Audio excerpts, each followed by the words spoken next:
မာပလေယာတယောက်အနေနဲ့တည်ထားမယ့်အချက်တွေမဲတာထောက်တာတွေကောင်နာဘေးတင်ဟီရို type တွေ possession အကြောင်းတွေနဲ့ရိုမာပလေယာတယောက်တီးထင်းတီးတိုက်တဲ့အကြောင်းတွေပြောပြပြီးတော့မှဖြစ်လို့ဗီဒီယိုလေးကိုဆုံးထိကြည့်ဖို့မျှော်လင့်ပါတယ်ကဲအဲ့ဒါဆိုဗီဒီယိုလေးကိုစလိုက်ကြအောင်ကျွန်တော်တို့ Mobile Legends community မှာလည်းရိုမာပလေယာတွေကအနည်းဆုံးဖြစ်ပြီးတော့ဘယ်သူမှမကင်ရင်ရတယ်လို့ဆိုလည်းမမှားပါဘူးရိုမာတွေကအများအပြားစက်ကွက်လီတာတွေဖြစ်ကြပြီးတော့ပွဲထဲမှာအရေးကြီးဆုံး role တစ်ခုလည်းဖြစ်တယ်လို့ပွဲရဲ့အဆုံးဖြတ် role တစ်ခုလည်းဖြစ်ပါတယ်ရိုမာတွေပွဲစားတာနဲ့လုံးတင်တဲ့အရာရန်သူဟိုက်ပါဘယ် buff စားနေလဲကြည့်မယ်ပြီးရင်မေလင်းရှင်းမိမယ်ပြီးရင်ဂိုးလင်ကိုတွားကုပေးတင်ပြီးတော့တာတဲ့ပတဲ့ကို EHP နဲ့အတူရန်သူဟိုက်ပါအနာမကတ်လာနိုင်အောင် retreat မပေါက်နိုင်အောင်ကာဝယ်ထားတင်ပါတယ်ရိုမင်မှာ hero type အနေနဲ့၄မျိုးလောက်ထိခွဲလို့ရပြီးတော့ combo hero healing hero နဲ့ blink heroဒါမှမဟုတ် single target hero movement speed or damage hero ဆိုပြီးတော့ခွဲလို့ရပါတယ် combo hero ဆိုတာ Tigreal Atlas နဲ့ Minotaur တို့လို hero တွေဖြစ်ပြီးတော့ healing hero ဆိုတာ Angela Florin Easter ဒီလိုမျိုး hero တွေကိုပြောတာဖြစ်ပါတယ် blink hero ဒါမှမဟုတ် single target hero ချောင်းခါလီယာဟေဒါ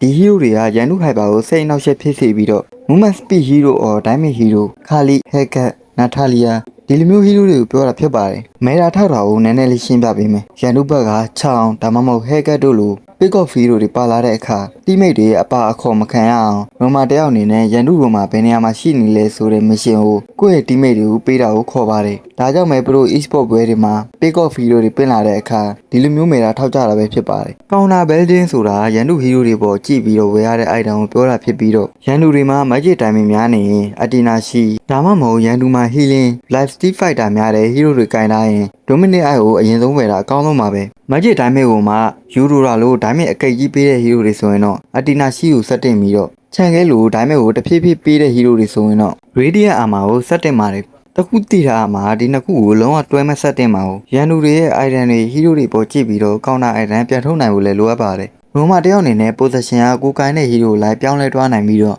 ချောင်းခါလီဟေဒါဒီလို blink နဲ့ movement speed များတဲ့ hero တွေယူထားတယ်ဆိုရင်တော့ရန်သူဟိုက်ပါကိုတွားပြီးနောက်တင်တယ်လို့ရန်သူတွေဘယ်နေရာမှာရှိနေလဲဆိုတာကို teammate ကို mission ပြပေးတာ processor ကစားပုံဖြစ်ပြီးတော့ဆိုလိုတဲ့နေမှာတော့မြင်တွေ့ရဖို့ခက်ခဲတဲ့အရာတစ်ခုပါကိုကဒိုင်းမပေးနိုင်တဲ့ရိုမာကင်ထားမယ်ဆိုရင်တော့ဥပမာဟက်ကတ်နာတာရီယာတို့လို hero တွေကင်ထားမယ်ဆိုရင်တော့ map ပေါ်မှာ possession အပြောင်းနေပြီးတော့ရန်သူဘက်ကတွေးပြောတဲ့ Maxman တို့ Mate တို့လို hero တွေကို target ထားပြီးတော့တိုက်ခိုက်တင်ပါတယ်ရိုမာတယောက်အနေနဲ့တီထားမှတ်ချက်တွေကတော့ကို teammate တယောက်ကတာဝါကိုရှိခွာနေတဲ့အချိန်မှာတာဝါရဲ့အနီးတစ်ဝိုက်မှာမနေဘဲနဲ့ဒါမျိုးခြုံထဲမှာနေတာအကောင်းဆုံးဖြစ်ပြီးတော့ကို teammate ကိုလည်းစစ်ပြီးတာလည်းဖြစ်ပါတယ်ပြီးတော့ကိုလေးမှာလည်းတစ်ချိန်လုံးမနေတင်ပါဘူးရိုမာတယောက်ကလင်းအားလုံးကိုကြောင်းနိုင်ရပါမယ်တကယ်လို့ရန်သူဘက်ကချောင်းခါလီဟေဒါတို့လို hero တွေပါလာရင်တော့ကို teammate ဟိုင်ပါ buff ကောင်းကောင်းစားနိုင်အောင်ကူညီပေးသင့်ပါတယ်တာတဲ့ပတဲ့တွေမှာလည်းရိုမာပီပီငါတို့ဒီလိုလုပ်မယ်ဒီလိုမရရင်ဟိုလိုလုပ်မယ်ဒါမျိုးကိုအတင်းကိုစီယုံလွှမ်းမိုးနိုင်ရပါမယ်ရိုမာရိုးဆိုတာမတ်တစ်ခုလုံးကိုရှောက်ပတ်နေရတဲ့ရိုးဖြစ်တာကြောင့်အမားများနိုင်တဲ့ရိုးလည်းဖြစ်ပါတယ်မီယာရွန်ချောင်းတိုင်းမရွန်